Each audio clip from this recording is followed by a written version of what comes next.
അസ്സലാമു അലൈക്കും. പ്രിയമുള്ളവരെ, ഞാൻ ഇന്നത്തെ വീഡിയോയിൽ പറയാൻ പോകുന്നത് ദിവസം മുഴുവൻ കാവൽ ലഭിക്കാൻ രാവിലെ ഓതേണ്ട 4 കുഞ്ഞു സൂറത്തുകളെക്കുറിച്ചാണ്. എല്ലാ ദിവസവും ഞാനീ പറയാൻ പോകുന്ന 4 കുഞ്ഞു സൂറത്തുകൾ രാവിലെ നിങ്ങൾ ഓതിയാൽ നിങ്ങളുടെ അന്നത്തെ ദിവസം നിങ്ങൾക്കൊരു പ്രയാസവും വരില്ല. എല്ലാ ബുദ്ധിമുട്ടുകളിൽ നിന്നും എല്ലാ വിഷമങ്ങളിൽ നിന്നും കാവലുണ്ടാകും. ഏതൊക്കെയാണ് 4 സൂറത്തുകളെന്ന് നോക്കിയാലോ. സുബഹി നിസ്കാരത്തിന് ശേഷമാണ് ഈ സൂറത്ത് ഓതേണ്ടത്. ഈ 4 സൂറത്തുകൾ ഓതിയാൽ അന്നത്തെ ദിവസം ഒരു പ്രയാസവും നിനക്കുണ്ടാവില്ല.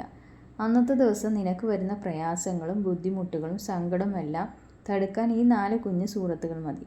എല്ലാ ദിവസവും ഓതണം ഈ സൂറത്തുകൾ. എല്ലാവർക്കും കാണാതെ അറിയാവുന്ന സൂറത്തുകളാണ്. ഒന്നാമത്തെ സൂറത്ത് ഏതെന്ന് നോക്കിയാൽ സൂറത്തുൽ ഫാത്തിഹ. സുബഹി നിസ്കാരം കഴിഞ്ഞിട്ട് അവിടെ ഇരുന്നിട്ട് ഒരു സൂറത്തുൽ ഫാത്തിഹ പാരായണം ചെയ്യുക. സൂറത്തുൽ ഫാത്തിഹയെക്കുറിച്ച് നബി തങ്ങൾ പറഞ്ഞു, സർവ്വരോഗത്തിനും മരുന്നാണ് സൂറത്തുൽ ഫാത്തിഹ. നിന്റെ ആവശ്യ പൂർത്തീകരണത്തിന് സൂറത്തുൽ ഫാത്തിഹ ഉപയോഗപ്പെടുത്താവുന്നതാണ്. ബറക്കത്തും നിനക്കത് സംരക്ഷണവുമാണ്, കാവലാണ്. അതുകൊണ്ടാണ് എല്ലാ ദിവസവും രാവിലെ സൂറത്തുൽ ഫാത്തിഹ ആത്മാർത്ഥതയോടുകൂടി അള്ളാഹുവിനെ ഓർത്ത് പാരായണം ചെയ്യുക. രണ്ടാമത്തെ സൂറത്ത് ഏതെന്ന് നോക്കിയാലോ. രണ്ടാമത്തെ സൂറത്ത് സൂറത്തുൽ ഇഖ്ലാസ്. നമ്മൾ എന്ത് നല്ല പരിപാടി തുടങ്ങുകയാണെങ്കിലും സൂറത്തുൽ ഇഖ്ലാസ് 3 പ്രാവശ്യം പാരായണം ചെയ്യാറുണ്ട്. ആ സൂറത്തുൽ ഇഖ്ലാസ് പാരായണം ചെയ്താൽ എല്ലാ പ്രയാസങ്ങൾക്കും രക്ഷയാണ്. നിനക്ക് വരുന്ന എല്ലാ ബുദ്ധിമുട്ടുകൾക്കും ഈ സൂറത്ത് ഓതിയാൽ മതിയെന്ന് നബി സല്ലല്ലാഹു അലൈഹി വസല്ലം തങ്ങൾ നമ്മളെ പഠിപ്പിച്ചിട്ടുണ്ട്. സുബഹി നിസ്കാര ശേഷം ഓതുന്ന 3 പ്രാവശ്യമാണ്.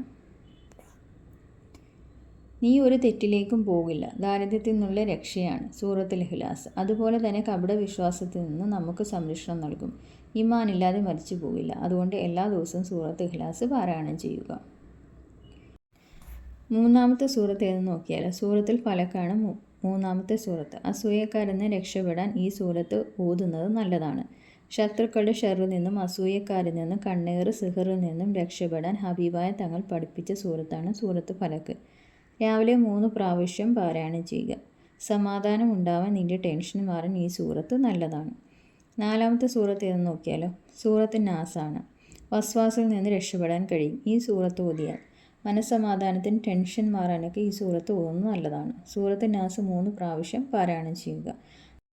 അല്ലാഹു സുബ്ഹാനഹു തആലയുടെ ബറക്കത്ത് കൊണ്ട് ദിവസവും ഈ 4 സൂറത്തുകൾ പതിവാക്കാൻ നമുക്ക് എല്ലാവർക്കും കഴിയട്ടെ. ആമീൻ. അസ്സലാമു അലൈക്കും.